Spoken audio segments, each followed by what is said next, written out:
Saya rekam ya. Nah, kelas ini kita akan bahas tentang apa artinya panggilan menjadi seorang pelayan Tuhan atau hamba Tuhan. Ya. Nah, kelas ini kita akan banyak membaca dan menganalisis. Ini kita baca, terus kita memahaminya apa. Ya, jangan cuma hanya baca aja, tapi kita nggak paham. Nah, saya udah memberi contoh, nanti di buku ini kita akan pakai. Ya, buku ini tentang keimamatan dan penjelasannya oleh Yohanes Damaskus, Yohanes Chrysostom. Ya, kita akan belajar dari seorang tokoh gereja atau bapak gereja yang bernama Yohanes Chrysos. Ya, tulisannya itu ada spidol nggak kali ini? Hah? Belum dikasih ya? Oh, Yohanes Chrysostomos. Nah, tulisannya Yohanes Chrysostomos. Nah, itu seperti ini.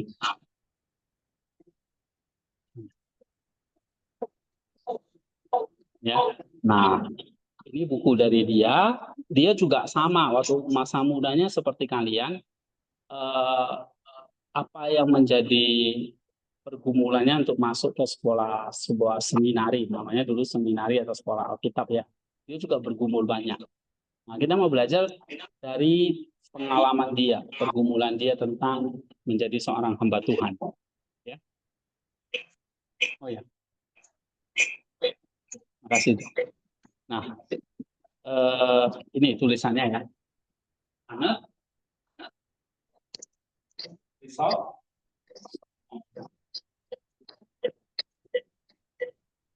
bukunya on the priesthood atau tentang keimamatan dan ada penjelasannya. Ya. Nah, kita mau belajar dulu siapa dia.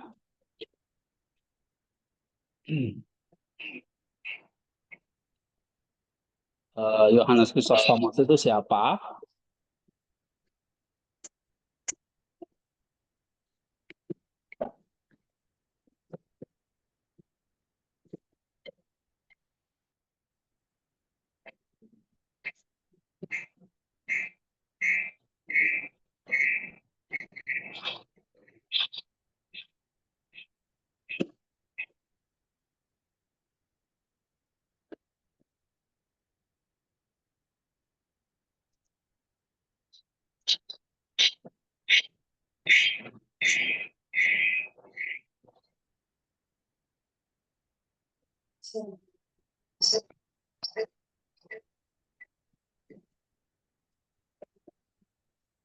Ya.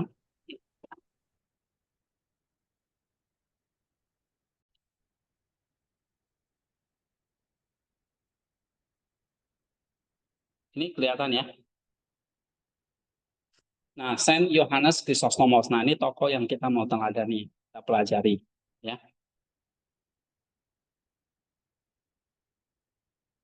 Oke. Kelihatan ini? Bisa baca ya. Nah, coba baca. Delon. Keras suaranya. Ya, ini Legion.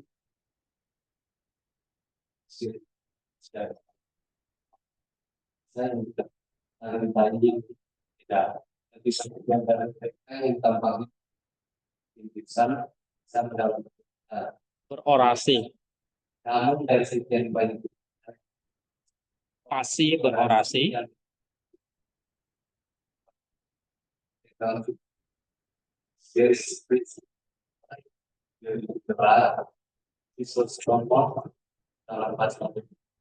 Status ya.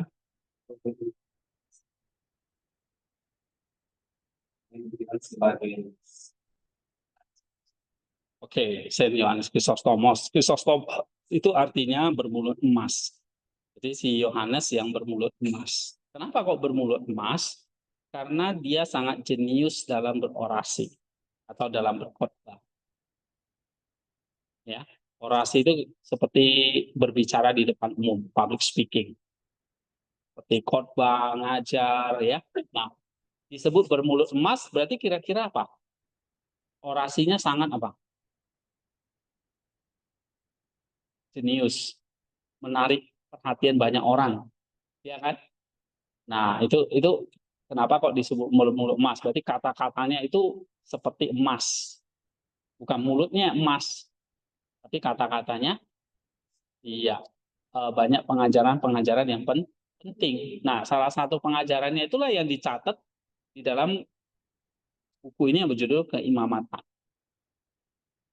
Ya. Nah, ini dari orasi dia gitu. Dan akhirnya ditulis. Oke, itu namanya Chrysostomus. Coba baca Lisa. Yohanes agak keras. Chrysostomus daripada tahun 347 di Andalusia. Suria dan mempersiapkan untuk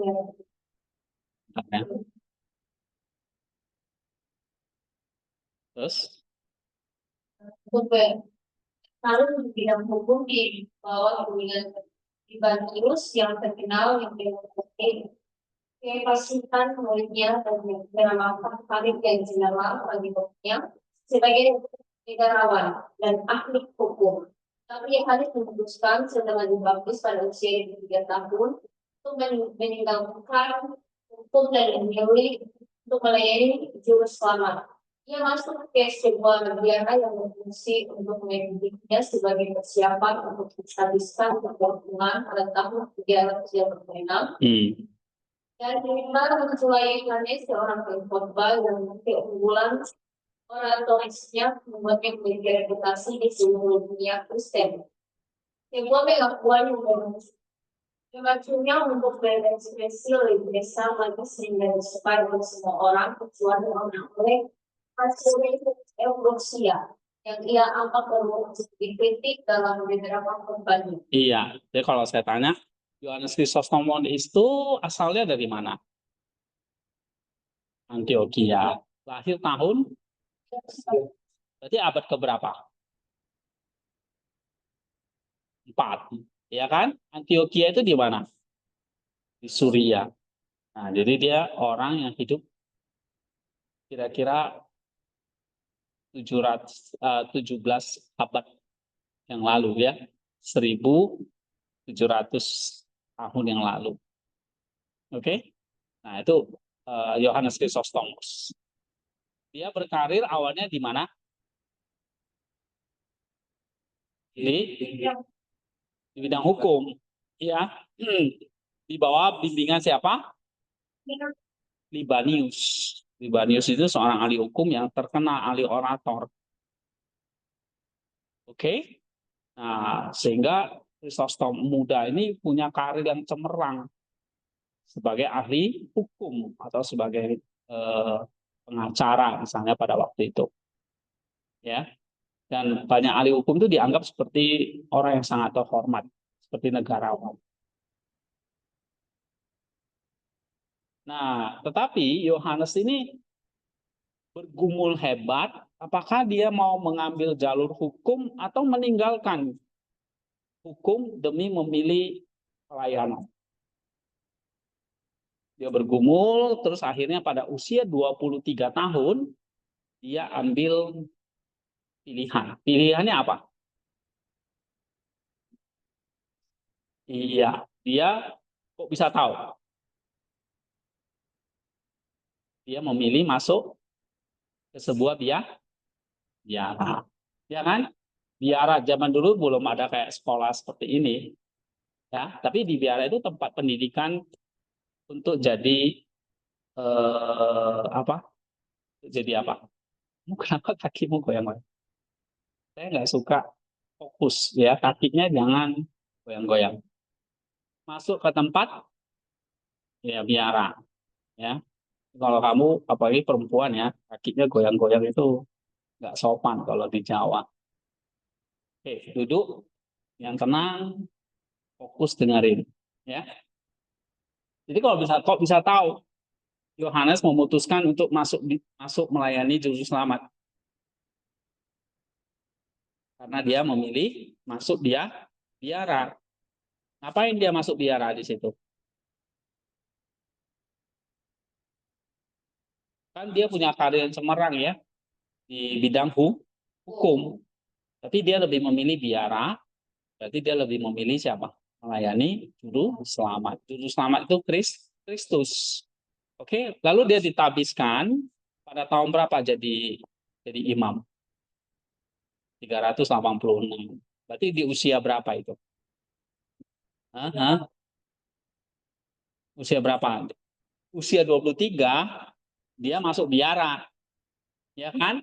Dia meninggalkan hukum, lalu dia masuk ke sebuah biara. Tahun 386, berarti umur berapa? Tinggal dikurangi toh. 347 kurang 386 berapa? Hah? Berapa Ella?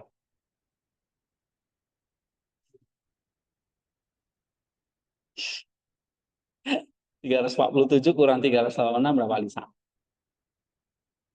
Ya itu, lahir 347, kemudian dia masuk biara jadi imam tahun 386.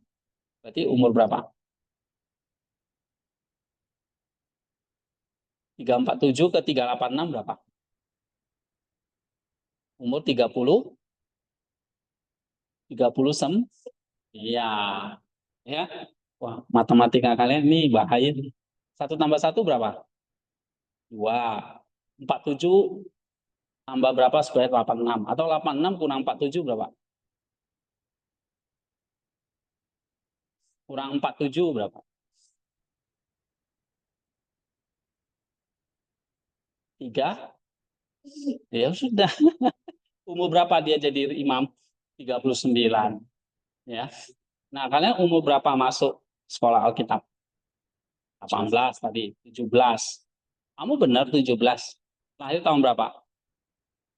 2007. Bulan 6. Oh, berarti tahun ini akan genap berapa? 18. Anggap 18, 18. Ya kan? Rata-rata ini 20. Oke, ya, mungkin kalian akan lulus 5 tahun lagi, habis itu kalian akan melayani di gereja, dan sampai nanti ditabis jadi pendeta, kalian hitung nanti. Tahun 2025 masuk seminari. Di tahun berapa jadi pendeta? Ya, jadi pendeta itu maksudnya di sini jadi imam ya. Istilah dulu belum ada pendeta, tapi ada imam atau romo ya atau penatua. Walaupun sekarang masih dipakai imam ya.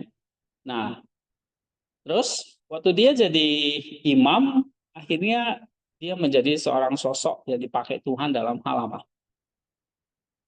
Pengkhotbah.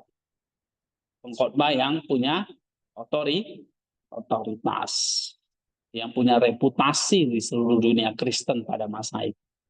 Dia seorang pengkhotbah hebat. Nah, kita akan belajar salah satu tulisannya yang sangat hebat.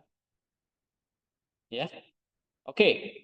Coba baca Paula. Ketika ini baca ST dibaca Santo ya. Ketika Santo Yohanes yang keras.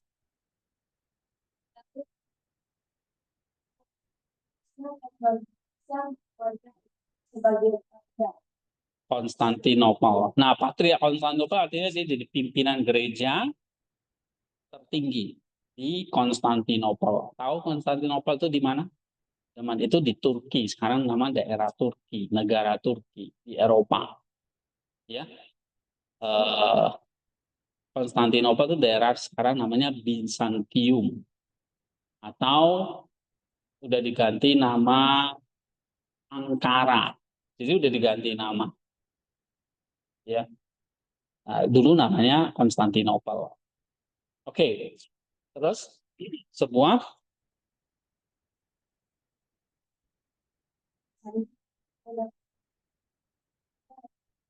stream sebagai dan istana kerajaan. Ini juga bagi kekuatan jahat yang luar biasa. Bukan alam untuk tidak banyak ketika mereka membuka keluarga. Beberapa relawan kami yang telah oleh saudaranya. Theophilos.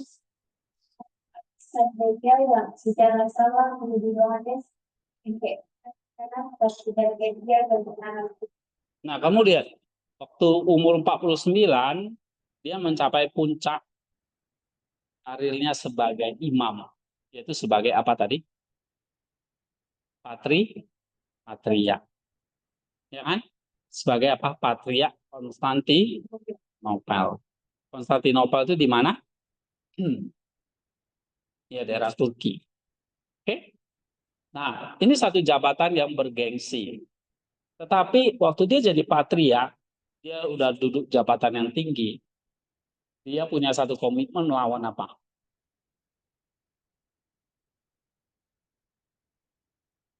Melawan apa? Kekayaan yang berlebihan. Jadi dia tidak tamak. Dia tidak mengejar uang. Justru dia mengajarkan jemaat dia itu untuk hidup sederhana. Oke? Nah, waktu itu dia bersinggungan dengan kerajaan Roma, itu dengan permaisuri. Ya, kayak istrinya raja, itu istrinya kaisar, permaisuri. Nah, itu menghina dia dan dia akhirnya muncul satu kekuatan yang iri, yang jahat dari pengasuri yang membuat akhirnya dia didakwa, dikucilkan. Ya, nah ini ada satu kejadian musuh-musuh Krisostom itu menemukan satu alat untuk mendakwanya ketika mereka menemukan bahwa ia telah menyembuhkan beberapa biarawan saleh yang telah dikucilkan oleh saudaranya Theophilos. Uskup Alexandria secara salah menuduh Yohanes berkhianat dan secara diam-diam merencanakan pengasingan. Jadi walaupun dia jadi hamba Tuhan, jadi imam, jadi patriark, tetap kesulitan itu tetap ada. Ya, dia di apa tuh? Dituduh, ya kan? Lalu diasingkan. Nah, gitu. Oke, coba baca. Siapa yang belum tadi? Samuel. Ketika diketahui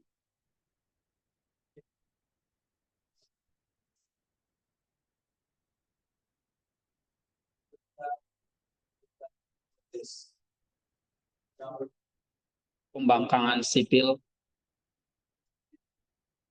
sehingga Bapak Ibu walaupun tidak berarti yang Santo Yohanes dipulihkan mendapatkan sekitar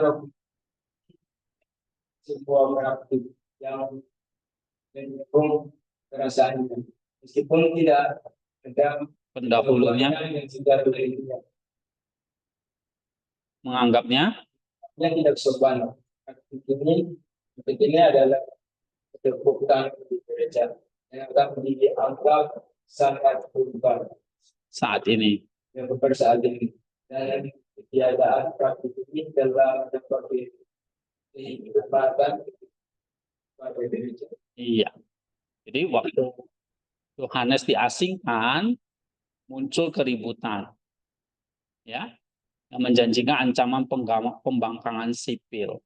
Bahkan istana kerajaan pun tidak berani menghadapi orang banyak yang marah dan Saint Yohanes dipulihkan. Jadi banyak orang yang protes. Ini orang benar kok diasingkan. Akhirnya dia dikembalikan lagi ke jabatannya jadi patriark. Oke.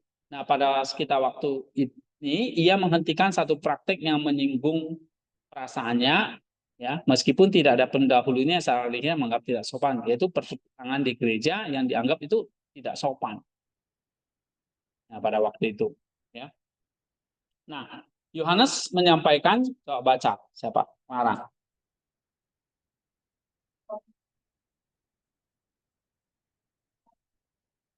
Ia menyesalkan.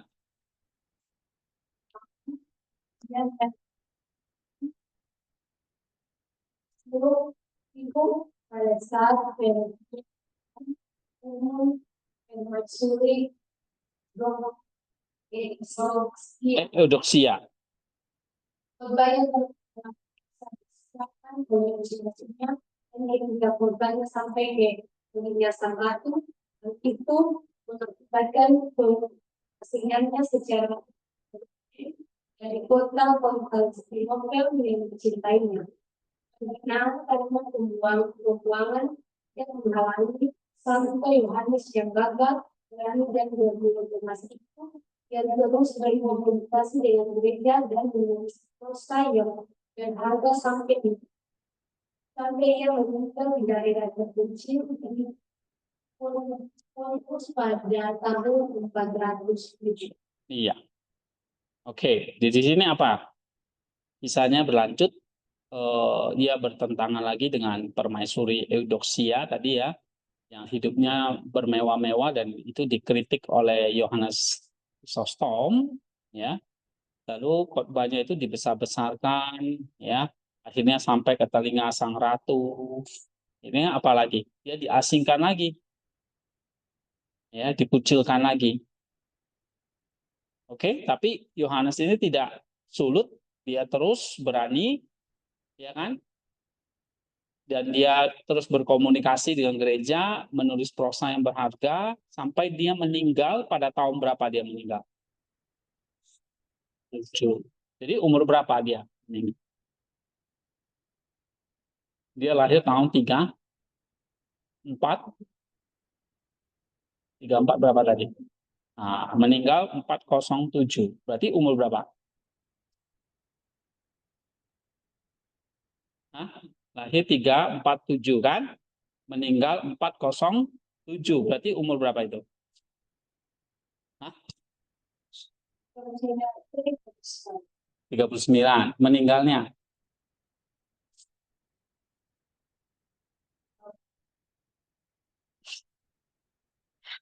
Lahir tahun 347.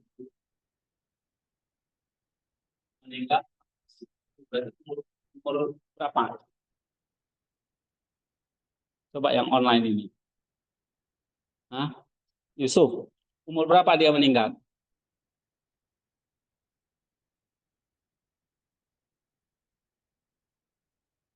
Atau Reski, umur berapa? Ya, umur 54 ya. Hah? Kamu ngomong apa tadi? Apa? 54. Lahir 347, meninggal 407. Berarti umur berapa meninggalnya? Hah? Apa? Tinggal dikurangi. 407 kurang 347.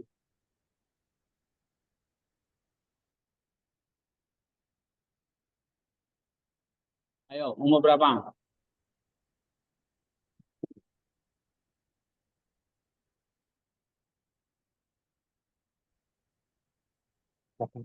Hah? Berapa? Nah, umur 6. Waduh. Berarti kalian nggak pernah belajar matematika ya di sekolah? Nggak pernah belajar matematika. Tambah kurang nggak ngerti? Kurang nggak ngerti. Wah, tutup Lisa. Oke, dia meninggal pada usia 60 tahun ya. Lalu harta karun, baca, Ella. Berupa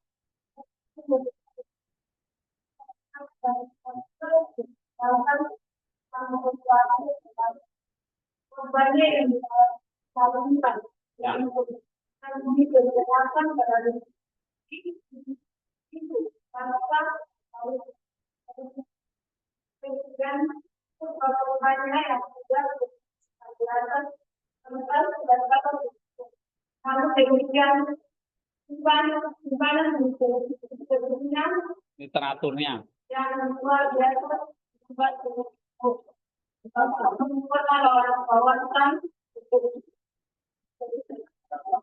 Terus terangan, retorikanya terlalu kecil ya tulisannya. Nah, terus dan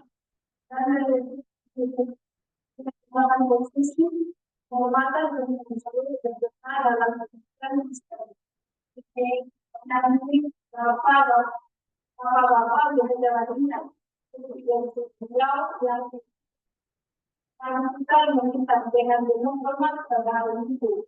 Merupakan kesaksian akan diberikan. Iya, ini harus banyak latihan baca ya. Nah, kamu 2 tahun tamat SMA, kayaknya nggak pernah baca buku. Hah? Harus baca ya. Oke, Delon. Yohanes.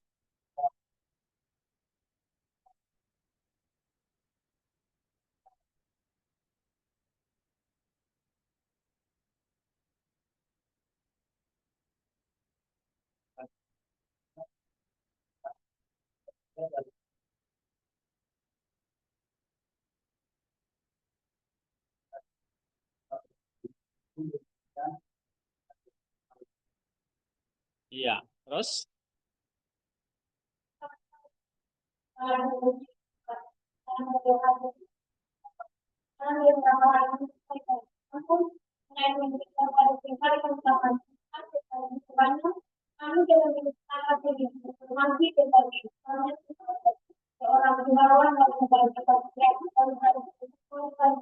Iya. Nah, sekarang kita lihat ya, kehidupan dia sebagai seorang biarawan. Coba baca Alisa.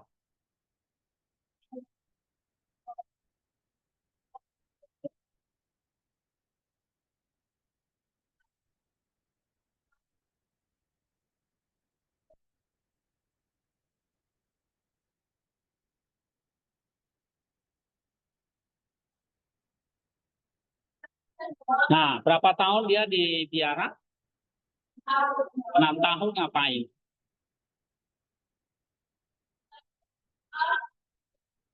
Nah, dia ngapain 6 tahun di situ? Belajar teologi. Terus meditasi. Terus doa.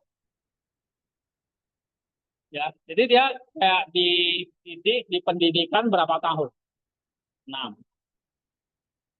Terus baca lagi.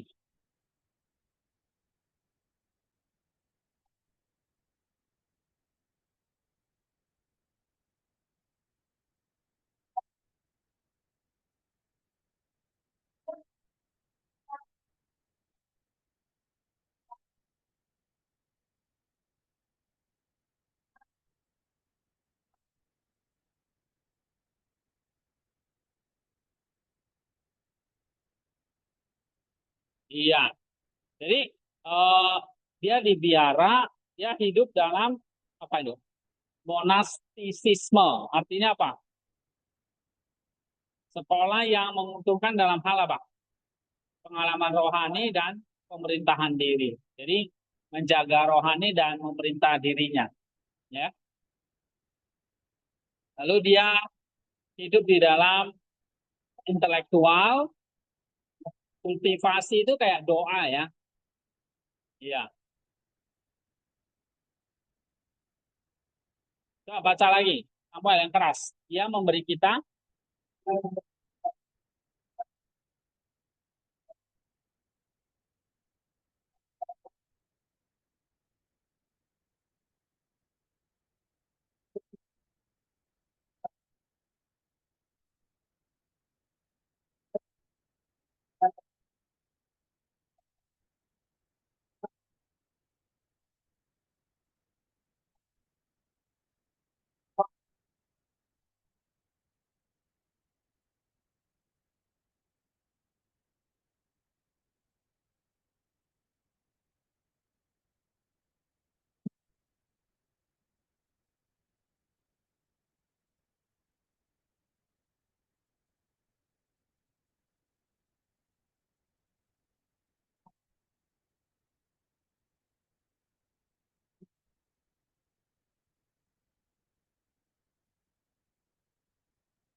Teruji.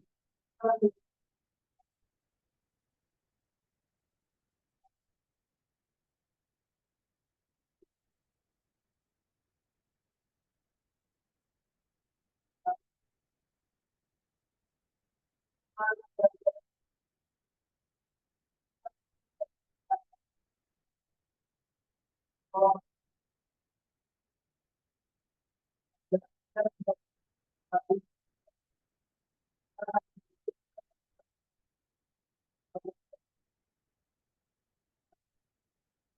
ini cerita tentang apa ini? Kehidupannya di mana? Hah? Kehidupannya di mana? Hah? Di di biak, di biara kan? Nah, kehidupannya di biara. Gimana kehidupan di biara? Dia tinggal di apa? Sel, di gubuk. Terus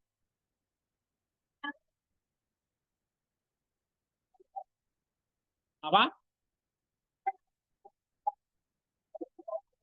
Iya, terus apa lagi?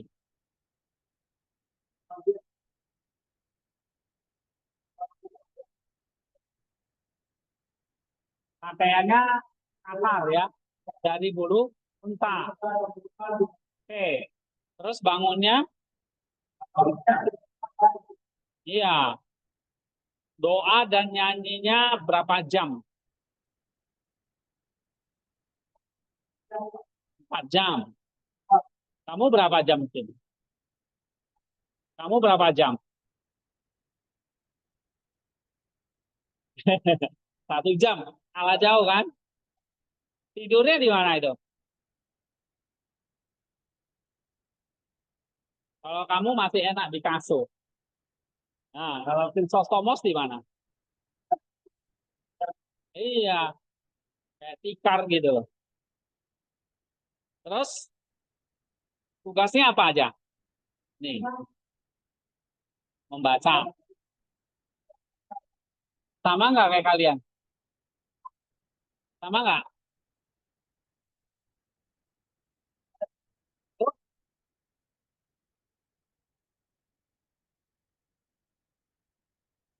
Jadi pekerjaan apa?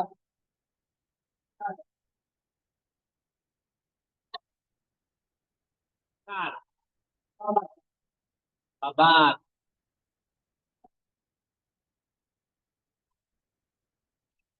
bantu sekolah.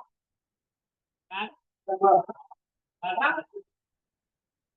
baca, kok buku kan? Please,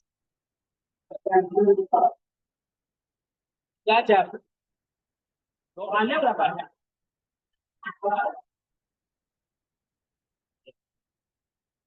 Ya. Nah, ini Yusuf Reski gimana? Bisa ikuti nggak? Halo, Yusuf sama Reski, Ya Pak, suara saya kedengaran? kedengaran Pak. Ya, dicatat ya. Jadi kalau saya tanya sama Reski, Krisostomos tinggal di biara enak atau enggak? Enggak sih. Kenapa enggak enak?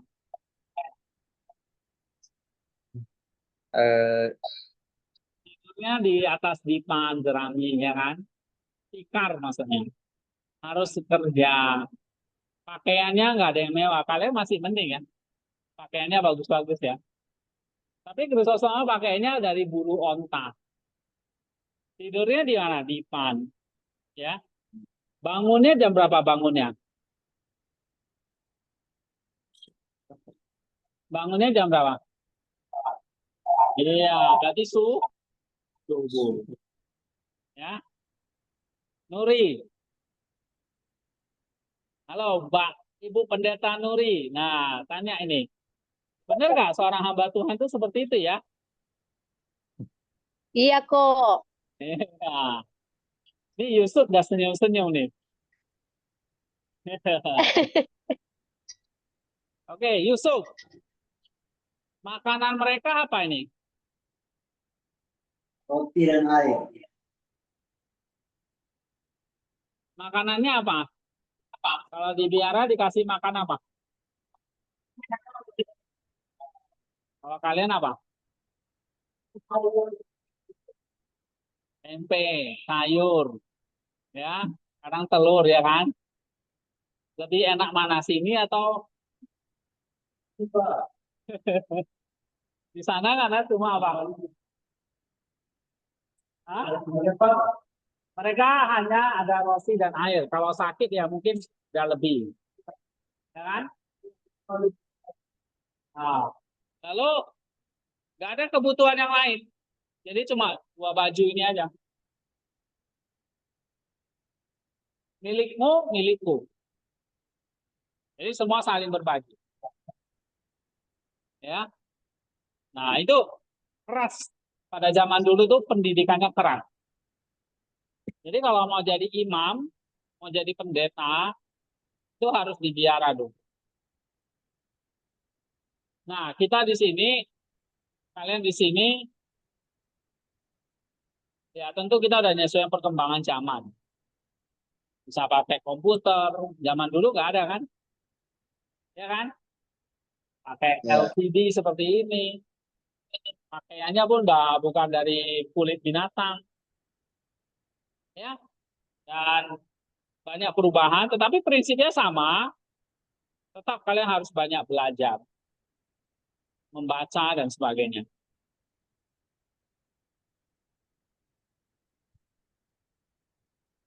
Coba baca lagi. Clara, Chrysostomos,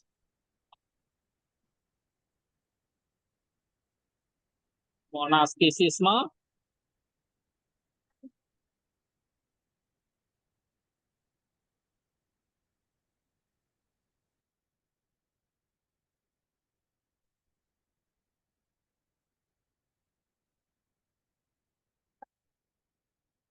nah itu dia. Dia pegang teguh itu.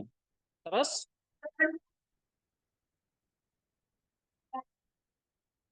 nah itu. Terus,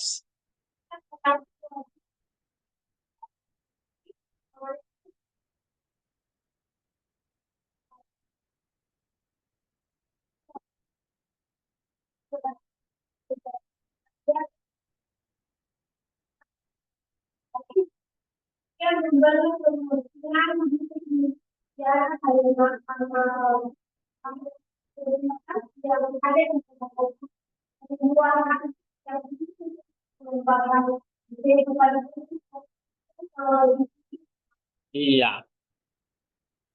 Nah, jadi dia sangat mengakui monastisisme. Monastisisme tadi doa, ya, baca Alkitab, kontemplasi, gitu. Tapi satu sisi dia juga apa? Bekerja keras. Iya, ya. Dia eh, hidup benar-benar apa? Bekerja keras untuk makanan yang tidak dapat binasa. Ya. Jadi pendidikan dia keras waktu di biara itu. Berapa tahun? 6 tahun. Oke, terus Ella, Chrysostomos, Konstantinopel.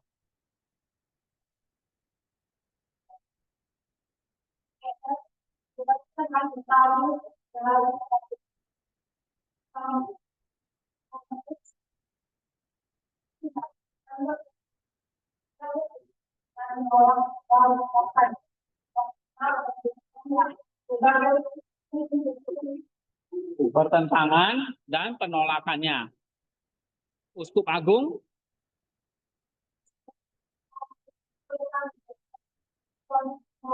nah, Antioquia,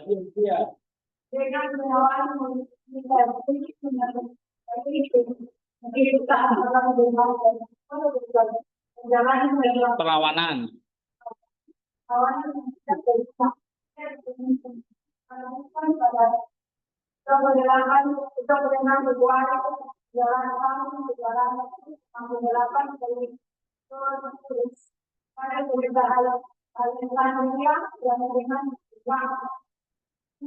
Tunduk pada perintah Kaisar Arkadius.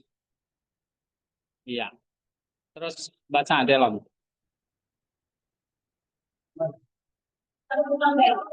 Makanya kamu perhatikan, jangan pegang handphone, ya.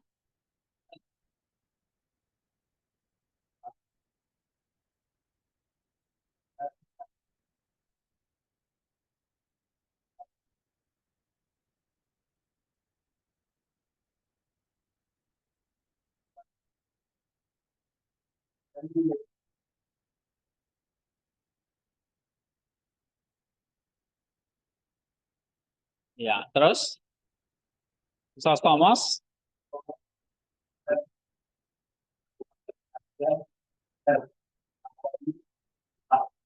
Pada awalnya penelitian kemudian kemudian terlibat dan dibuat dari aturannya pada orang God yang cuma menerjemahkan.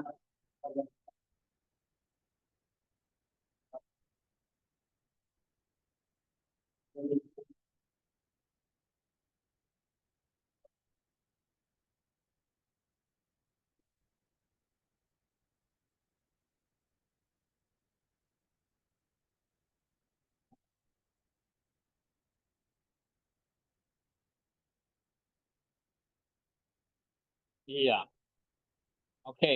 Terus, tetapi Tapi yang juga membuat musik yang zamannya terhadap kehidupan dan kebutuhan para pemuzik dan bangsawan yang menunjukkan tanda itu kepala dan bukan mahal dan menjualnya sebagai kendaraan yang mahal. nah, lihat tuh, apa yang dilakukan itu udah jadi pasti yang buruk, Pak. Ah, iya. Ya, dia jadi pabrik itu kan hidupnya gimana? Hah? Apa?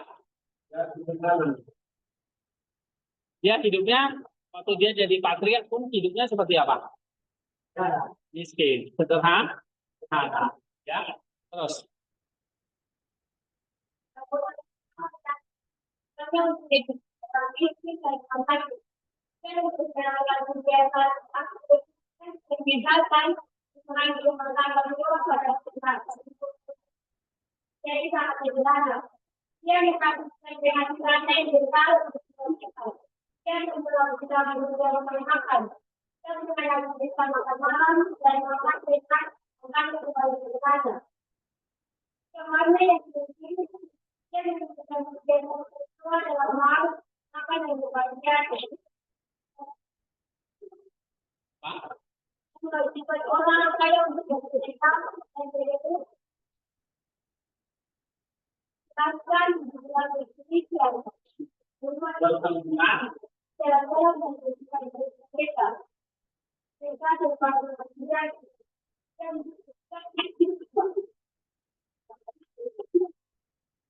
teman kerja dan kerja mengalir dan udah gantian.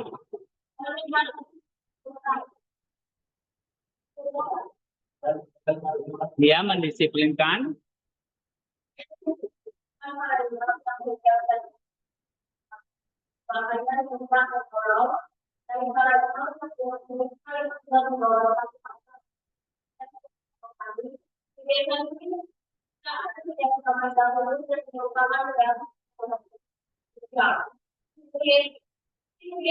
Jangan menentukan proses terhadap hal itu. Ya, karena pada tahun yang kalau kita tidak perempuan, Keluarga dan ya, ini iya. Nah, coba lihat di sini ya. Apa yang menjadi kebiasaan hidup dari Chrysostomos? Apa yang menjadi kebiasaan hidup dia?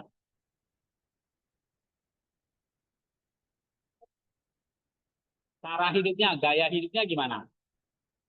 Sederhana. Apa buktinya?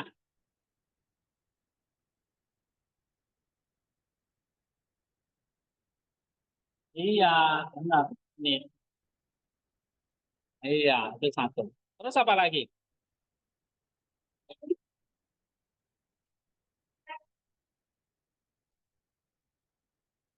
Hah? Kalau Yusuf apa? Yusuf, nih yang online dulu. Apa kebiasaan hidupnya?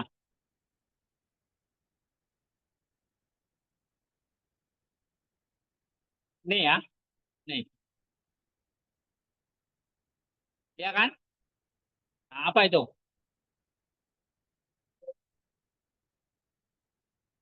Asketis yang ke asketis itu apa? Ini disiplin, disiplin rohani. Apa disiplin rohani? Tadi doa, baca Alkitab, puasa. Nah, ya. Asketis itu apa tadi? Yusuf. Disiplin rohani. Ya. Kayak apa misalnya, Reski?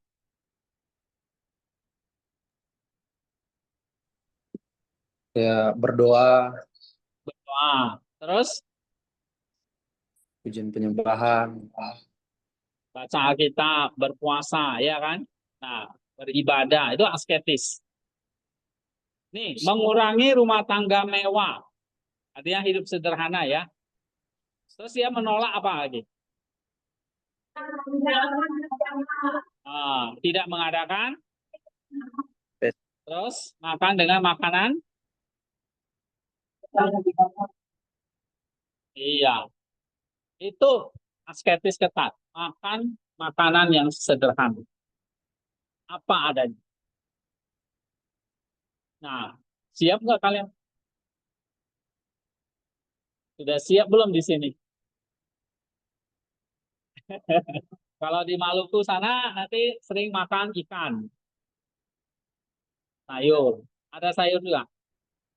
Nah, mungkin di sini ikan jarang, tapi sederhana ada. Nah, ini Yusuf sama Reski siap. siapa? Nah, bagus. Yusuf gimana? Ya. Jangan nanti ikut kuliah ini kalian nggak jadi datang nih. Jadi Pak, yes, Pak. Waduh, saya diajari kayak Krisostomos ini. Asketis ketat, disiplin, makan sederhana. Oke. Ya memang asketis ikut Tuhan itu ya seperti Tuhan Yesus ya. Nanti diajari di buku ini. Nah, kenapa kok hidupnya kayak gini? Dan alasannya, ya, gitu. Misalnya kalian di sini, kenapa kok diajari baca, nulis, doa, baca Alkitab misalnya? Nah, ini nanti penjelasannya ada di sini. Jadi nggak sembarangan gitu.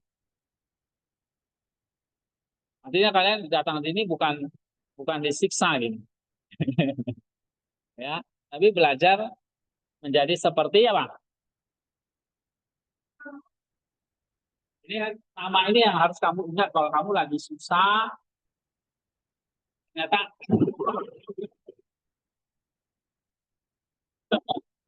kaget ya.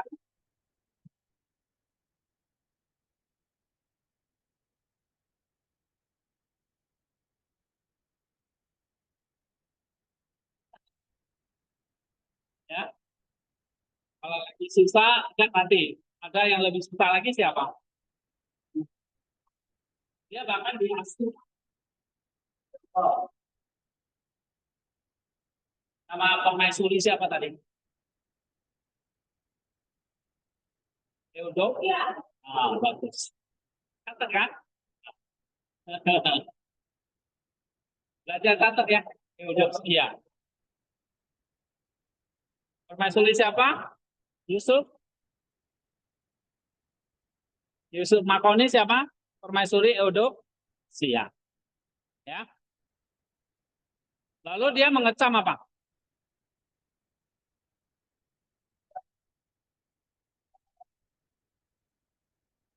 Iya.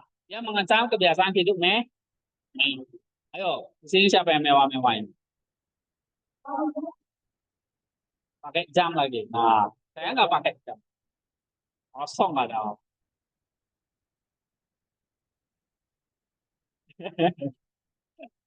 Ayo, ini Delon pakai jam. Oke lah. Berarti mewah nggak itu? Enggak lah, ya. Kecuali jamu Rolex, jam massa. Oke? Nah, jadi kita jadi hamba Tuhan itu harus terbiasa hidup sederhana, ya. Lalu dia sering kali apa? Bersedekah, ya, memberi pengemis gitu ya. Dia mendisiplin para imam. Bahkan harus jaga dengan tidak boleh satu atap dengan suster-suster rohani. Jadi kayak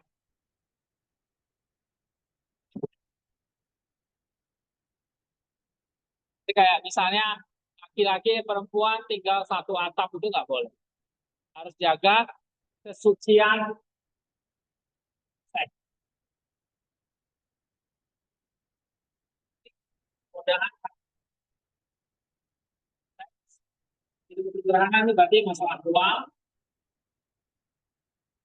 ya, dan jabatan, kekuasaan. Nah,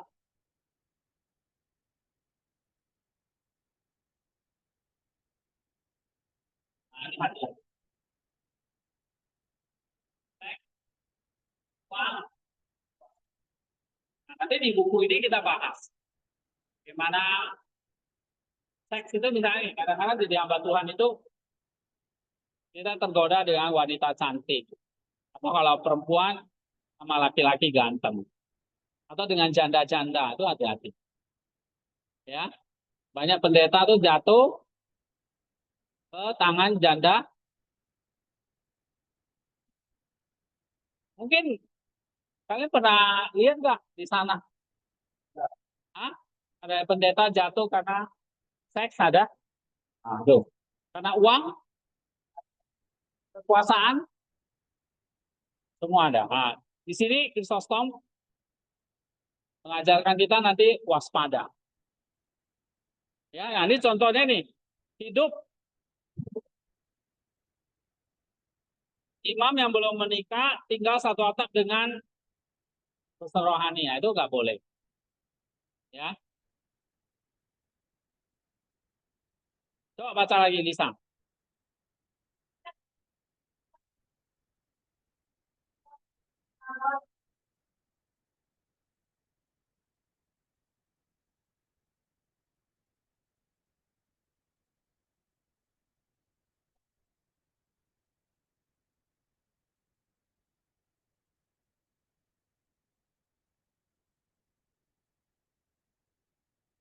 Nah, jadi si Sostom ini tidak kompromi dengan apa?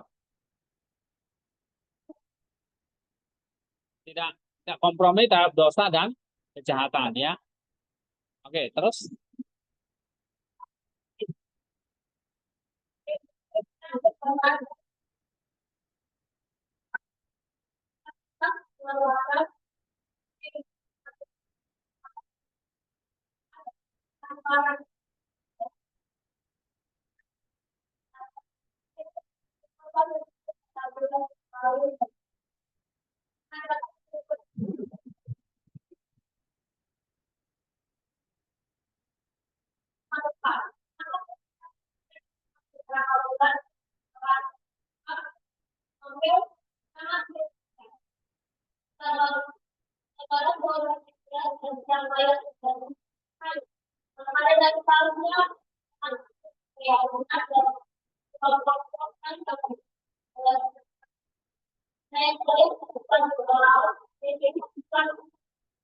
ya, jadi Chrysostomos itu didongkel dari kekuasaannya.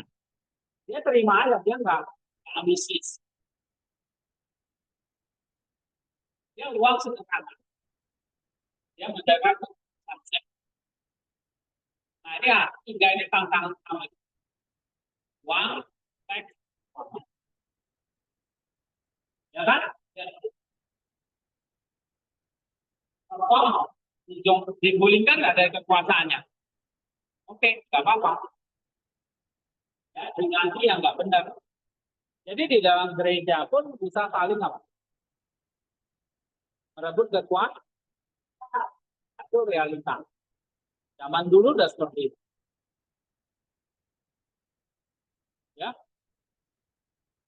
Terus?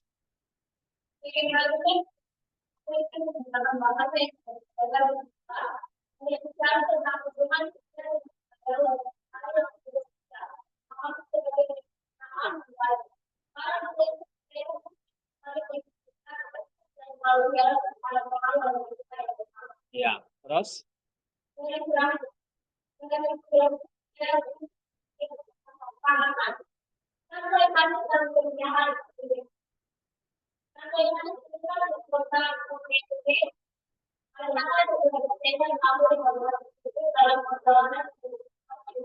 Nah, dia meninggalnya di mana? Ya, umur berapa? Umur usia 60 ya kan? Ya, tanggal berapa? Iya, terus baca lagi Lisa.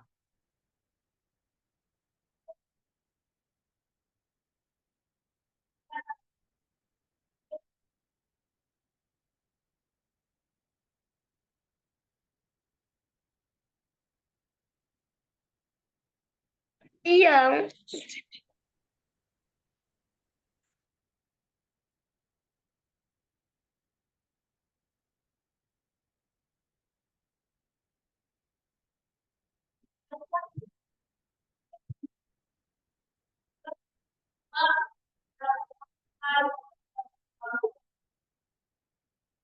Oke,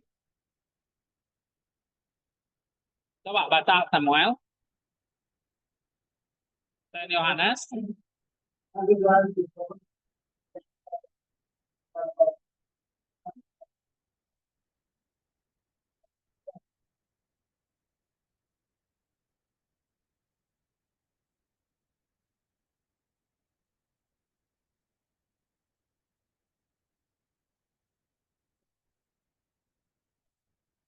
Roh Kudus.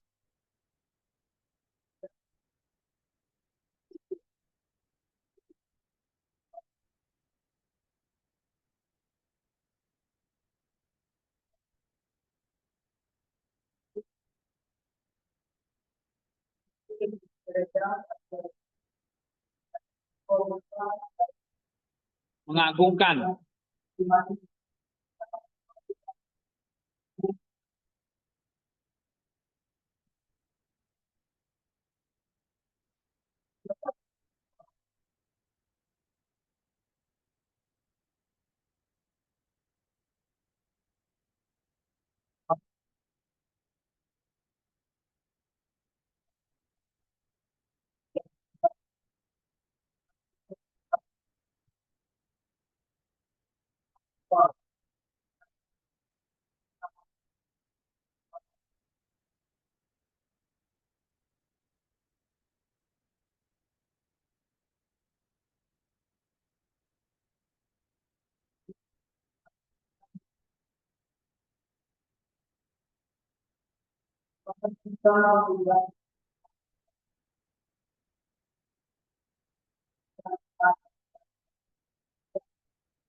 Ya.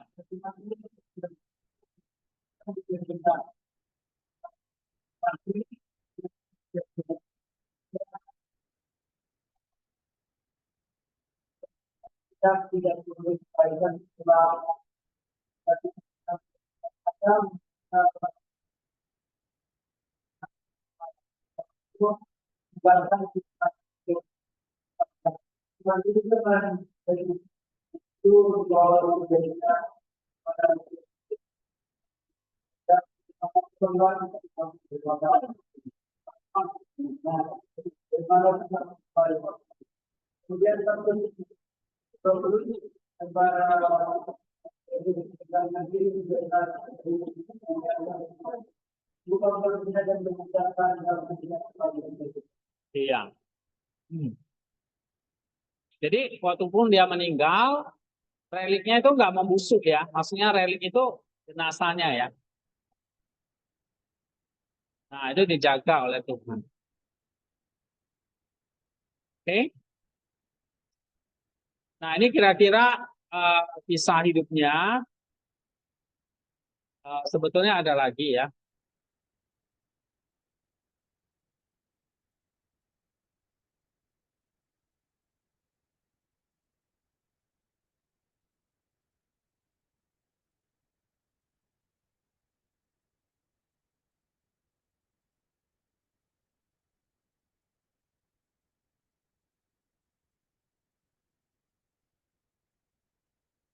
Oke. Jadi dia mati di pengasingan di kota apa tadi? Ya, Komene tahun 407.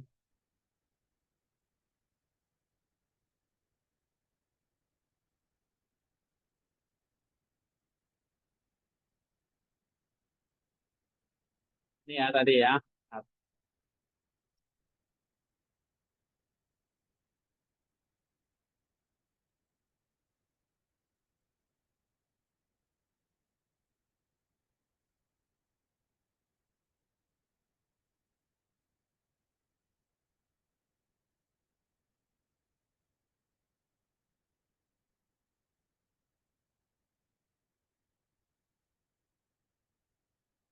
Nah, ini nanti juga bisa dibaca. Ini tentang khotbah-khotbah dia ya.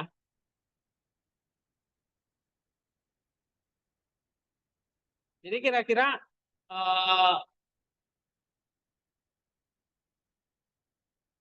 nih ya, atau kita lihat ini.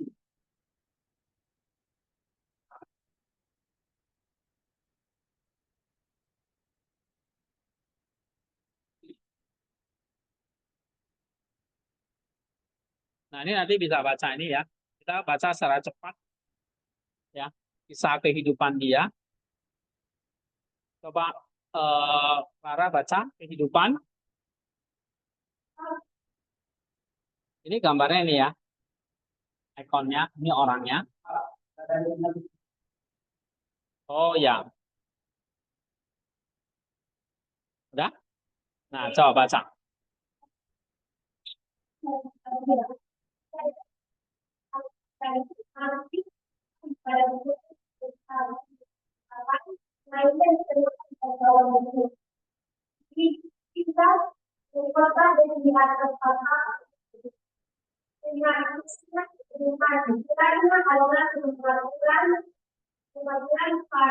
Tanpa darah.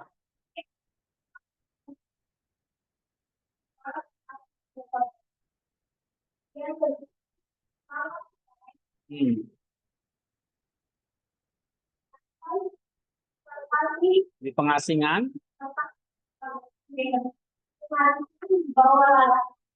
Sisa.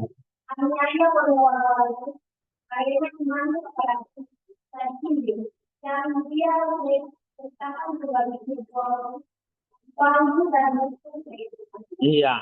Jadi Krisostom itu meninggal di mana? Di pengasingan. Ya. Kemartirannya adalah kemartiran tanpa darah. Coba saya mau oh ya, ini Mariam ya, selamat bergabung. Kita lagi bahas ini. kehidupan seorang tokoh gereja bernama Yohanes Chrysostomos, ya. Coba baca Reski Deni, yang ini. Chrysostomos. Chrysostomos adalah seorang penginjil dan pengkhotbah kabar baik Injil.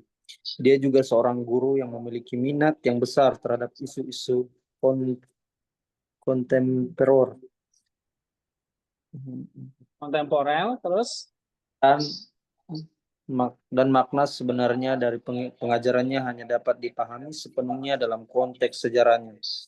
Dia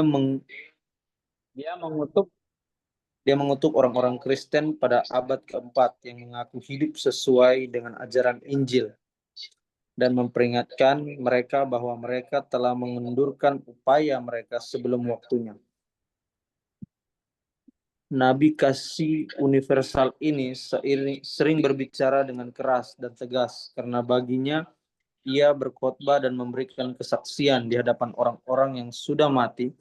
Baginya ketidakadilan dan ketiadaan kasih dalam dunia memiliki makna yang sangat besar. Hampir seperti sebuah bencana, kita telah memadamkan semangat kita dan tubuh Kristus telah mati. Kuk kasih yang ringan tampak seperti beban yang tak tertahankan bagi dunia yang acuh tak acuh. Hal ini menjelaskan hidup pahit yang dialami Chrysostomos karena ia diusir demi kebenaran yang ia beritakan. Karena itulah dunia benci. Oke, apa yang kamu pelajari di sini? Ini artikel yang lain ya, tapi masih tentang Chrysostomos. Ini juga ada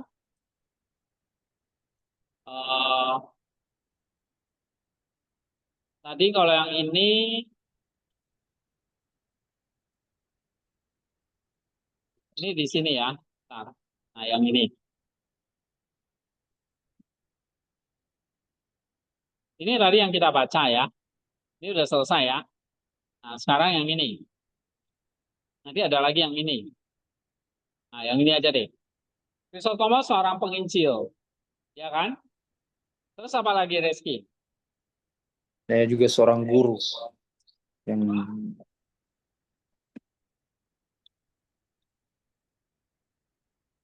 apa tadi? Seorang guru yang memiliki minat yang besar terhadap isu-isu kontemporer. Ya. Oke. Terus apa lagi?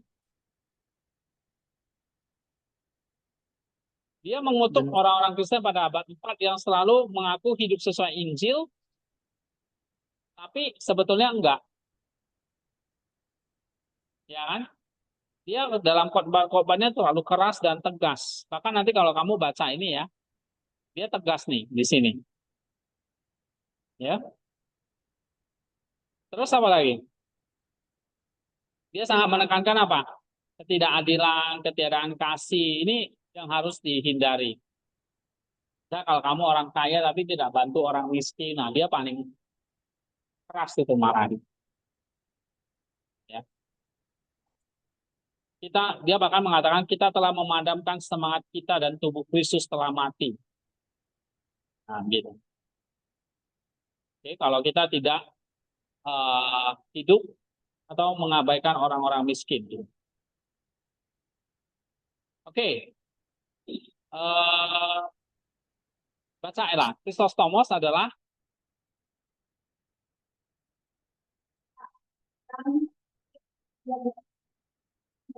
Antioquia. Antio.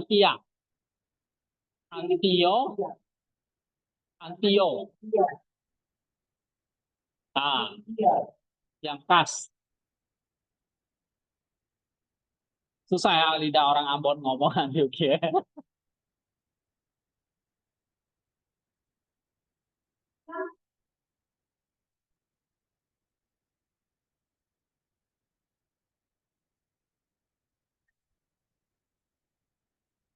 Ya, jadi ada yang mengatakan 347, ada yang mengatakan 344 ya. Jadi masih perkiraan gitu. Terus?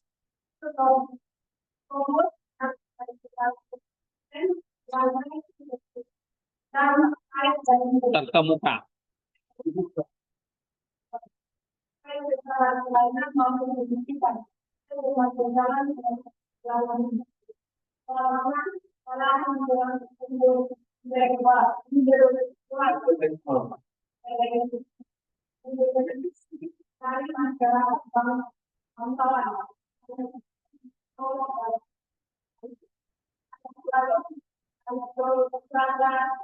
Pratik.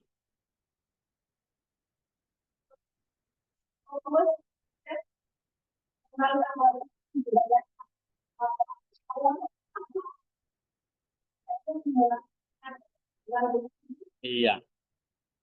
Oke. Ini tadi kita udah bahas ya. Dia termasuk orang yang berintelektual dari bangsawan aristokrat, bangsawan ya, orang kaya gitu. Dia ahli hukum tadi di awal masa mudanya, ya dia orang Antioquia. Yang sekarang itu di daerah Suriah yang kemarin lagi perang itu. Terus coba baca lagi Yusuf. Yusuf baca ini. Chrysostomos.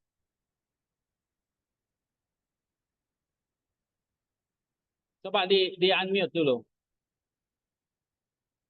Di ininya di unmute. Bisa. Speakernya dinyalain. Nah, ya. Ini baca. Chrysostomos adalah seorang Helenis sejati, belajar dengan Libanius yang terkenal dan menerima pendidikan yang luas dan cermelang. Ia bukanlah seorang pemikir atau filsuf, dan dalam pengertian klasik ia lebih tepat disebut sebagai seorang orator dan retorika klasik adalah seorang guru moralis dan pengkhotbah, dan Chrysostomos adalah orang seperti itu. Helenisme Chrysostomos paling jelas terlihat dalam bahasa dan gayanya sebagai seorang orator dan penata gaya.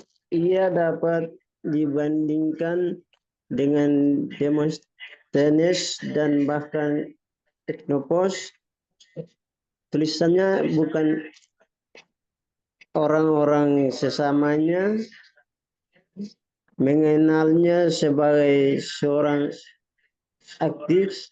Tidaklah tepat untuk menganggap bahwa Helenisme murni bersifat eksternal atau formal karena telah menebus semua aspek gayanya. Memang benar bahwa Chrysostomos tampaknya tidak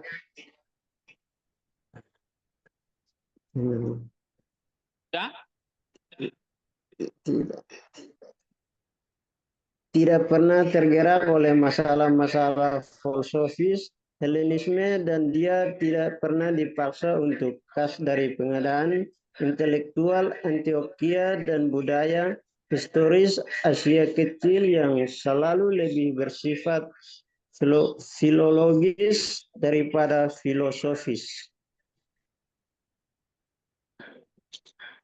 Oke, udah ya. Nah, di sini dia belajar filsafat apa? Helenis. Sama dengan apa? Libanius, dia belajar hukum, ya. Tapi Chrysostom itu lebih ke arah seorang orator ya, seorang pengkhotbah. Dia seorang ahli retorika, ya. Kemudian dia jago di bidang hukum awalnya. Sebagai seorang orator dan penata gaya, ia bisa dibandingkan dengan Demosthenes dan Xenophon dan Plato. Ya, bahkan kecemaran orang-orang Athena klasik dihidupkan kembali dalam tulisan dia. Jadi dia jago filsafat Yunani. Helenis ini apa? Filsafat Yunani. Oke? Coba lagi, baca lagi, Delon. Chrysostomos. Chrysostomos selalu menjadi seorang klinis.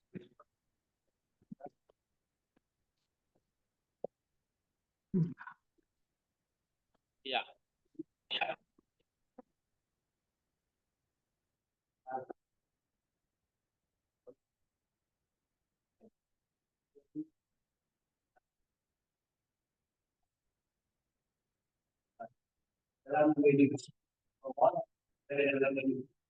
Stoicisme.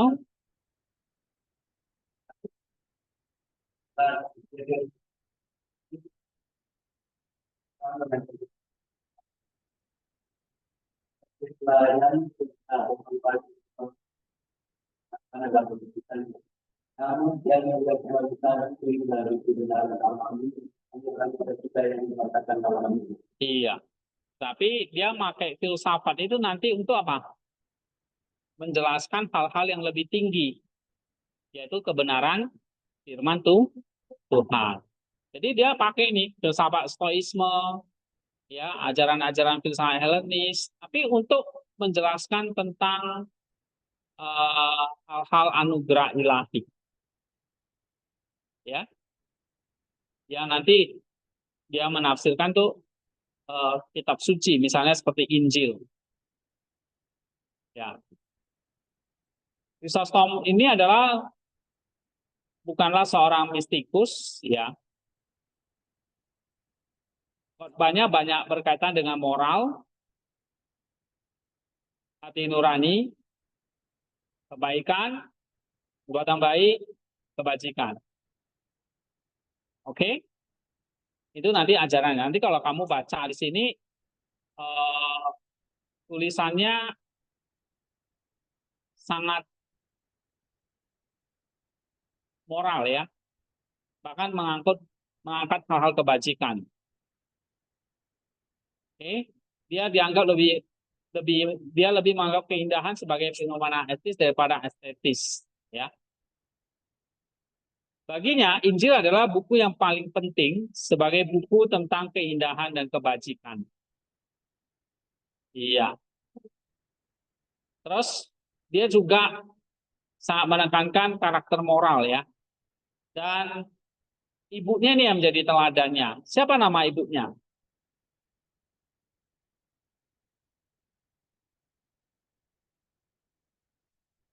Tadi yang ada di sini loh, siapa nama ibunya? Theodoxy. Theodoksia juga sama seperti permaisuri jahat tadi loh. Ya. Nama ibunya siapa? Theodoksia.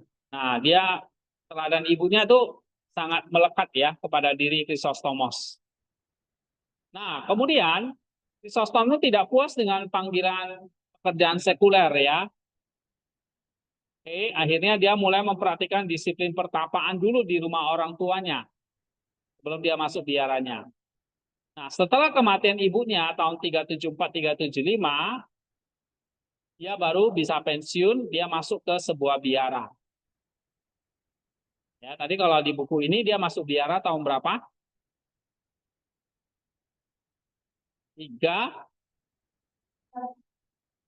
umur 23, ya. Ya, jadi kira-kira 370 di sini mungkin dia dibaptis umur 23, tahun 370, mungkin sekitar tahun 374, 375 setelah ibunya meninggal, dia baru masuk biara. Dia menghabiskan 2 tahun di sana, diikuti 2 tahun di padang gurun. Ya.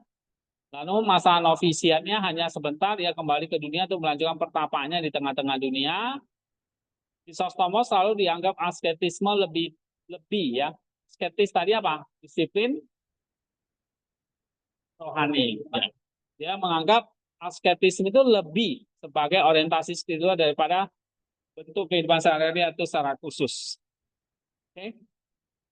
Dan keadaan ini dapat dicapai terutama melalui pelepasan diri, melalui kebebasan internal, dan kemandirian dari keadaan eksternal dan kondisi kehidupan di dunia ini. Dalam hal ini, Chrysostomos tetap menjadi seorang pertapa sepanjang hidupnya. Seorang asketis namanya. Seorang pertapa. Ya, sebenarnya ya. Apanya di mana? Bisa di biara, di padang gurun, pada taman itu. Nah, kita di sini juga ada asketis. Seperti kamu disiplin doa pagi, disiplin doa malam, ibadah minggu, ataupun doa-doa masing-masing nanti. Nah, itu namanya apa? Rohani, atau kalau seorang apa? Jadi kamu tambah satu gelar lagi. Pertapa. Kalau kamu berdoa berarti kamu bertapa. Pertapa itu artinya apa? Menyendiri atau seorang apa? Asketis. Apa? Asketis. Apa? Coba semua ucapan. Asketis. Mau jadi seorang asketis? Nah, nanti belajar dari jadi waktu kamu belajar baca Alkitab, baca buku itu kamu sekarang jadi apa? Bukan lagi hanya mahasiswa, tapi seorang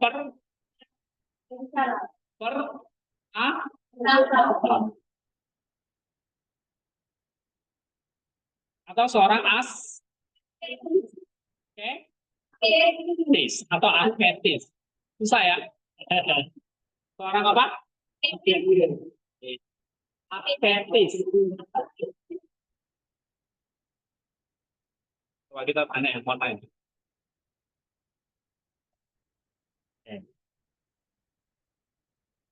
Maryam. Nah, kalau Maryam berdoa, baca Alkitab, berarti kamu jadi seorang apa sekarang?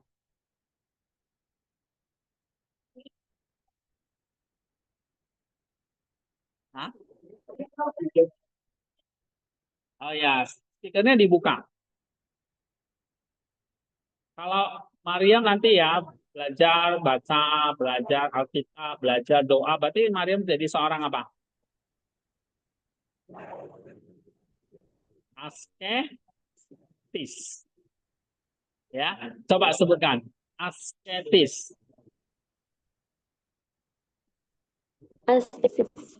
Iya, asketis. Atau seorang apa? Pertapa. Ya, seorang pertapa. Tadi ini keluar ya, si Reski keluar ya. Yusuf, kalau kamu belajar di sini, berarti nanti kamu bukan hanya mahasiswa saja, tapi seorang apa? Yusuf, seorang pertapa.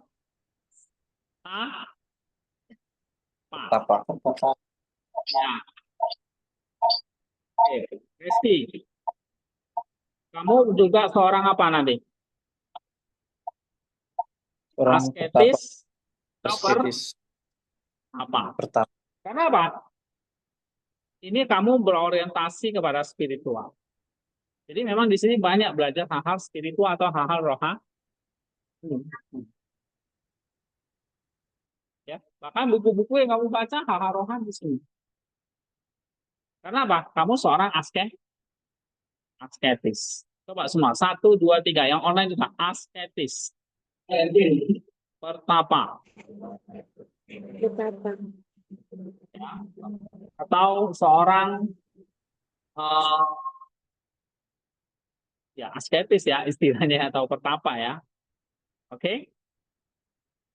Ini yang kita harus syukurin bahwa Tuhan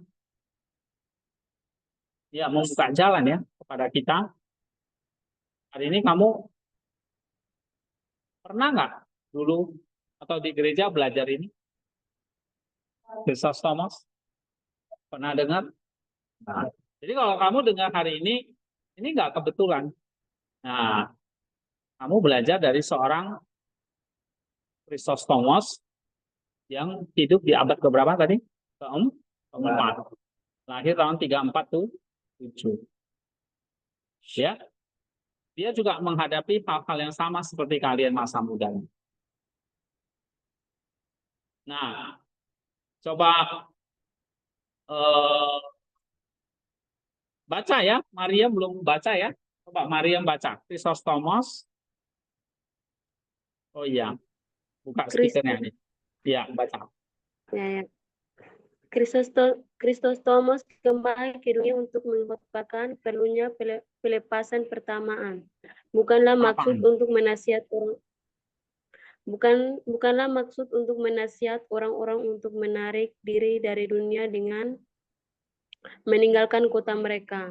Saya sering berdoa, tulis Kristosomos pada tahun ini, agar kebutuhan aku biar aku akan lenyap, dan agar saya dapat menemukan kebaikan dan ketertibaan di dalam kota, sehingga tidak ada lagi orang yang perlu mengungsi di padang gurun.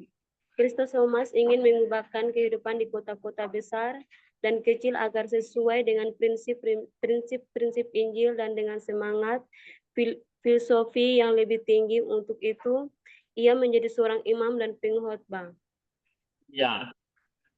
Jadi Chrysostom dia menasehati orang-orang untuk apa? Bukan untuk semua menarik diri di hutan lalu jadi pertapa. Tapi pertapa itu ngerti nggak? Pertapa itu aku hidup untuk Allah, itu pertapa. Asketis berarti hidup harus sesuai dengan apa? Allah. Ya. Nah, dia ingin mengubah kehidupan di kota-kota besar dan kecil agar sesuai dengan prinsip Injil. Oke. Mungkin hanya orang-orang tertentu ya, seperti kita yang dipanggil khusus. Tapi kan banyak orang yang nggak seperti kita. Ya kan? Nah, apakah mereka bukan pertapa? Iya. Mereka punya kalau hidupnya sesuai dengan prinsip Injil. Tapi kita akan lebih khusus. Kita lebih khusus. Karena kita benar-benar meninggalkan kehidupan kosong. Artinya kalian benar-benar meninggalkan kampung halaman. Nah, menjadi seorang asketis. Ya. Oke. Coba baca lagi. Apa? Ulang. Chrysostomos.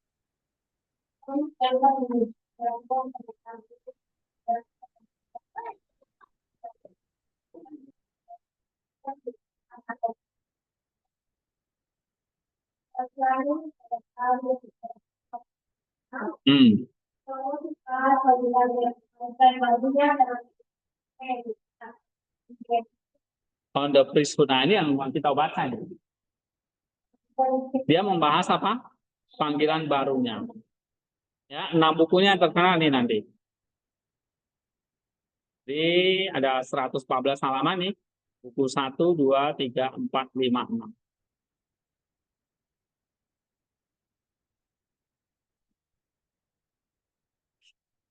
Ini kita baca nanti. Ya, sampai malam. Ya kan? Oke. Ini belum baca nih, satu kalimat belum dibaca ini. Baru kisah hidupnya. Oke, terus tanggal pasti.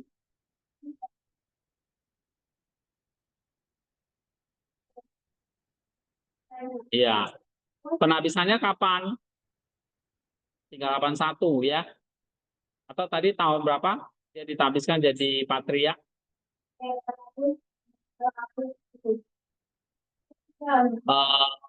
Atau 386 ya. Jadi sekitar tahun 36, 386 atau 381 ya. Jadi sekitar tahun itu ya. Oke, terus? Yang memiliki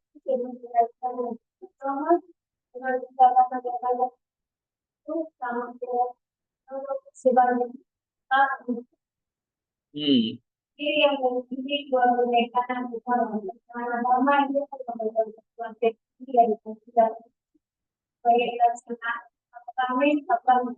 saya menjadi dan kita memiliki kewajiban antara kuasa ini karena informasi dan oleh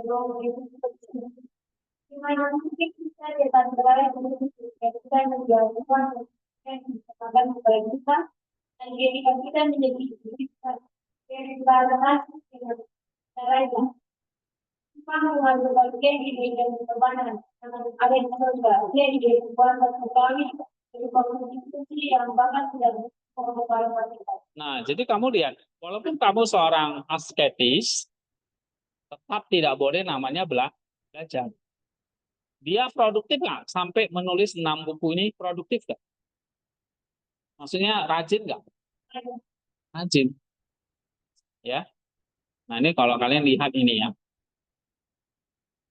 Ini saya setiap hari dari tahun berapa ya? Ini udah nulis ini. Yang di grup ini loh.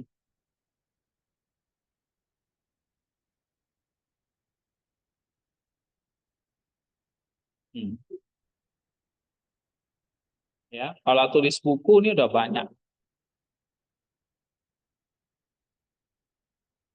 Nah, nanti kalian juga seperti itu. Ini udah banyak banget bukunya nih. Nah, tuh, seperti yang kalian pegang itu. Ya, jadi kalian baca, belajar nulis. Oke? Lalu Chrysostom juga ngomong apa di sini?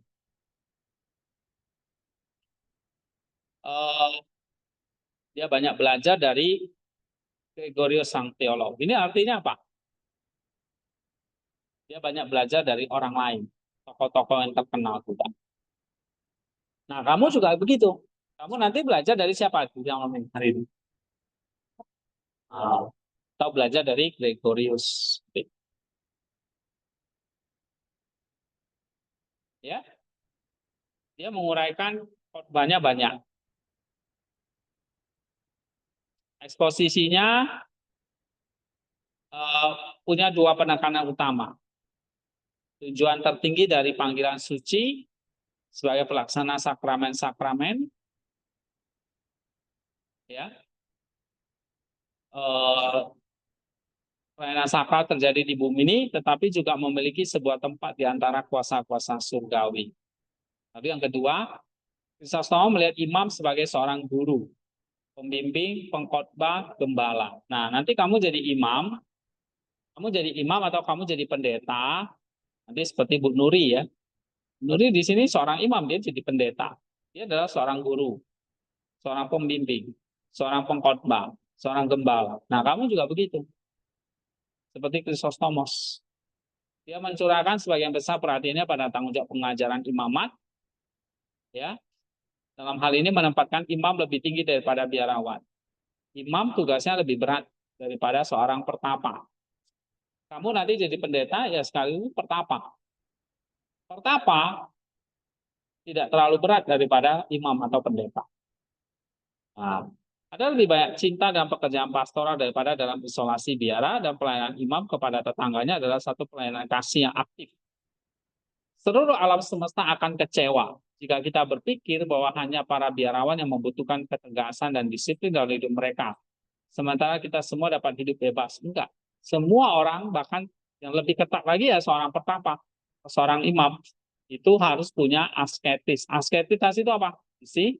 Disiplin. Ya. Sebagai seorang imam dan gembala, Chrysostomos sendiri pertama-tama adalah seorang pengkhotbah.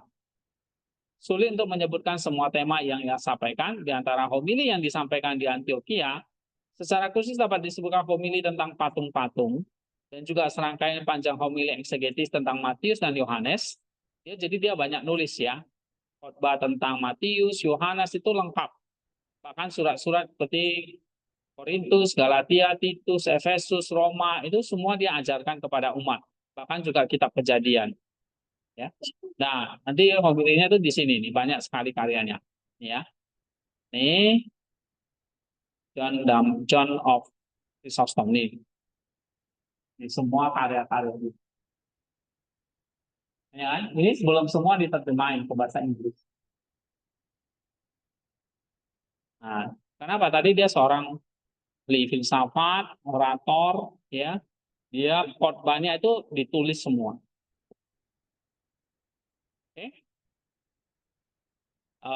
Orasi terhadap orang-orang Yahudi, terhadap kaum Anomea ditulis pada waktu yang sama. Krisostomo tidak pernah menyibukkan diri dengan tema-tema yang abstrak. Homilinya itu simple, hidup, didasarkan pada pengalaman nyata, karena ditujukan untuk orang-orang yang hidup, dan kehadiran para jemaat serta pengkhotbah sendiri dapat dirasakan di dalamnya. Jadi dia ngajar untuk orang yang hidup, untuk jemaatnya. Oke. Krisostomo biasanya mengakhiri homili dengan ajakan kepada para pendengarnya dan dengan nasihat-nasihat praktis. Ya. Jadi kalau kemarin kan saya share ini ya, kamu baca. Ini misalnya.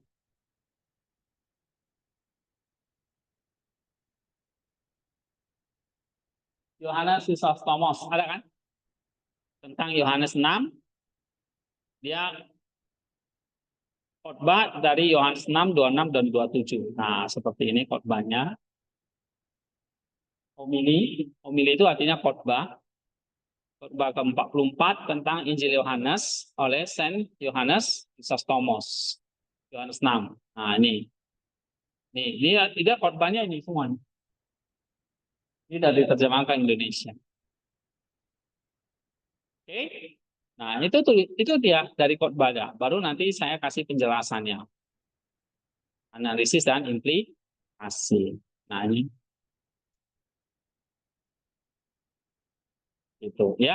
Nah, jadi dia seorang pengkhotbah yang sangat praktis untuk pendengar dan nasihat-nasihatnya. Jadi kalau kamu nanti baca nasihat-nasihatnya di sini sangat praktis. Khotbahnya sangat praktis. Misalnya ya, misalnya nih. Maka janganlah kita berpegang pada hal-hal yang fana, yang tergelincir dan berlalu, tetapi pada hal-hal yang abadi dan tidak bergerak. Nah, itu hal yang praktis dia nasihati. Ya, terus dia ngomong apa lagi? Misalnya di sini. Marilah kita belajar yang terkasih untuk memohon kepada Allah hal-hal yang patut kita mohon kepadanya. Nah, ya, karena hal-hal lain yaitu yang termasuk dalam kehidupan ini bagaimanapun keadaannya tidak dapat merugikan kita. Nah, jika kita kaya, disinilah saja kita akan menikmati kemewahan kita. Dan ketika kita jatuh miskin, kita tidak akan menderita sesuatu yang mengerikan. Karena baik kemegahan maupun penderitaan hidup saat ini tidak memiliki banyak kekuatan. Baik dalam hal keputusasaan maupun dalam kesenangan. Itu hina dan berlalu dengan sangat cepat. Jadi maksudnya apa? Hidup ini sementara, jangan hanya memikirkan kekayaan. Nah, gitu. Ya. Hal-hal yang praktis. Oke. Tujuan utamanya apa? Mengajarkan kasih. Tapi juga berusaha mendorong integritas dan tanggung jawab. Ya. Nah, Islam berbicara dengan penuh otoritas, tetapi otoritas berdasarkan pada keyakinan imannya.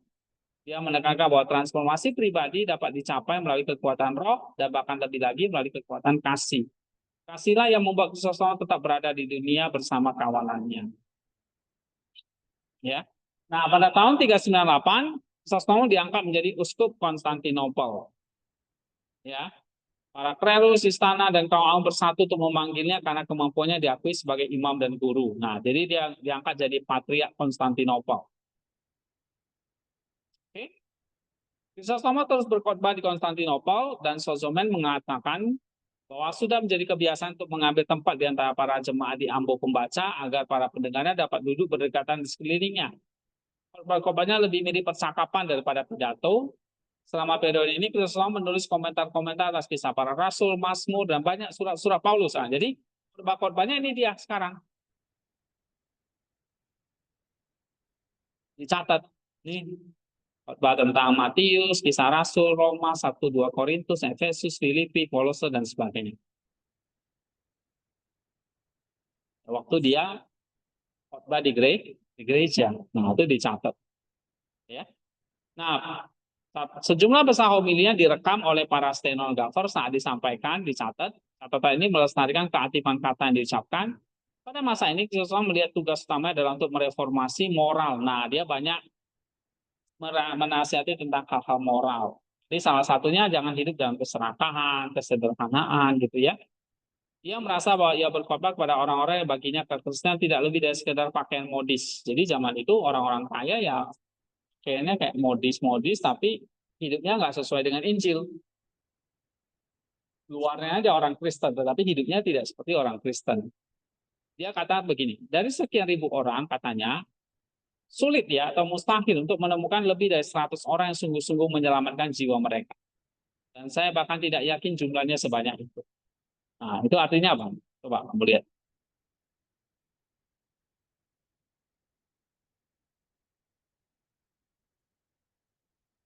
Artinya apa di sini? Banyak orang Kristen yang tidak sungguh-sungguh. Nah, dia banyak mengkritik gitu ya. Chrysostom merasa terganggu dengan kenyataan bahwa ada begitu banyak orang Kristen. Ini adalah bahan bakar lebih banyak lagi untuk api. Dia berbicara dengan kepahitan tentang kemakmuran mereka. Dalam hal kesalehan, kebebasan yang penderitaan adalah bentuk penganiayaan paling buruk.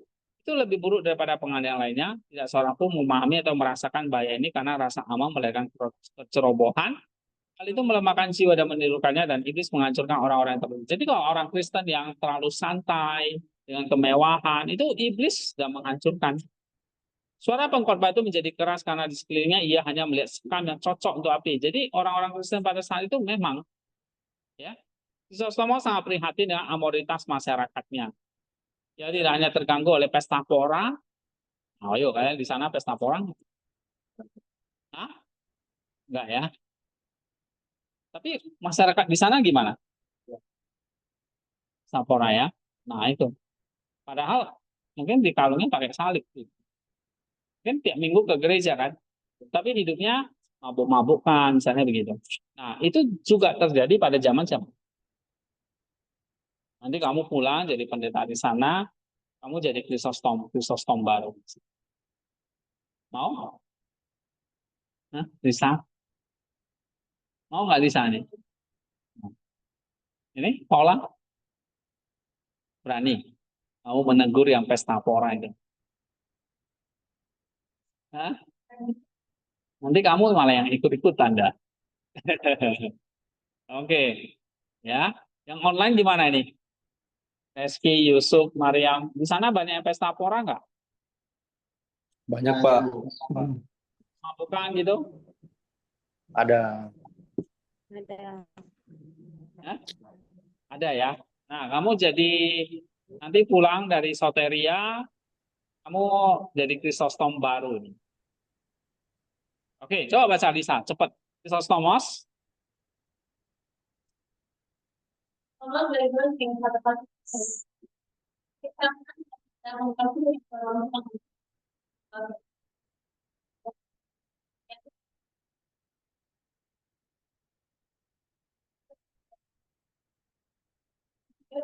siapa mengasih dan tempat yang mesin yang tepat dari semua orang dan hanya tentang dari Iya, terus permusuhan.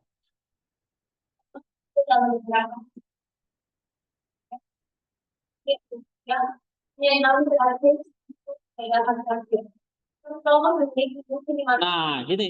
Jadi kalau kamu jadi Chrysostom, pasti banyak musuh. Iya. Terus bahkan sesama hamba Tuhan. Nggak cuma orang luar.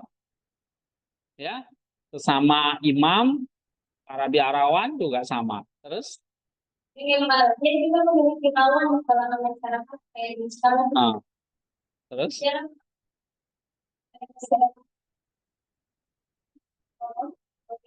Wah, ini bukan ketahuan sendiri.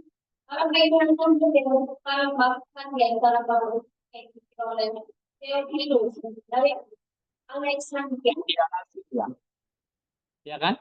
Terus sama temannya.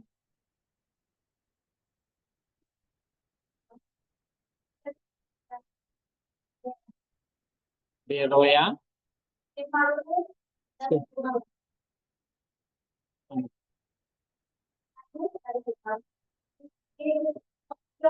Antiochus dari Ptolemais.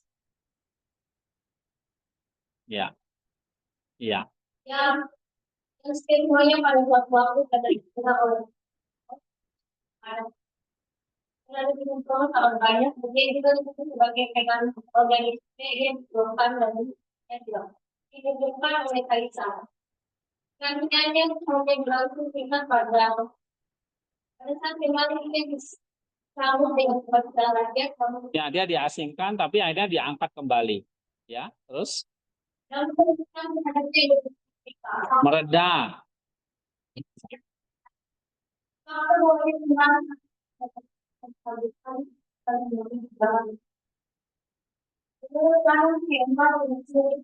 yang harus membuatnya tahu apa-apanya, semuanya sedang ada. Tolong tidak mengakui keabsahan oleh yang dan dalam hal ini dia tidak sendirian maupun yang akan ya yang untuk ya hanya mencuri yang baru agar dia dapat menggunakan yang sendiri atau untuk pertimbangan dia tidak menjalani tugas-tugas sebenarnya namun tidak sampai dan berkembang pada mungkin tempat yang kembali pertama-tama ya dia dan kemudian dia itu boleh tampilan untuk mengembangkan ngomong dan dapat bertahan dalam kesibukan dalam perjalanannya dan meninggal dalam perjalanan pada tahun dan berkaitan depan. Iya, jadi dia meninggal tahun 407 karena pengasingan dan ketidakadilan yang dia alami. Oke, nah nanti tinggal sedikit lagi. Oh, tanggung ya, satu paragraf lagi selesai. Ketika kalian hubungan psikolog dengan nyata itu harus dongeng dengan Tuhan kembali namanya tidak mengangkat rumah yang memiliki gereja dengan menyatakan bahwa hal itu merupakan tindakan dari Alexandria dan proses yang juga ada kesempatan di antara orang dan dalam para rasul.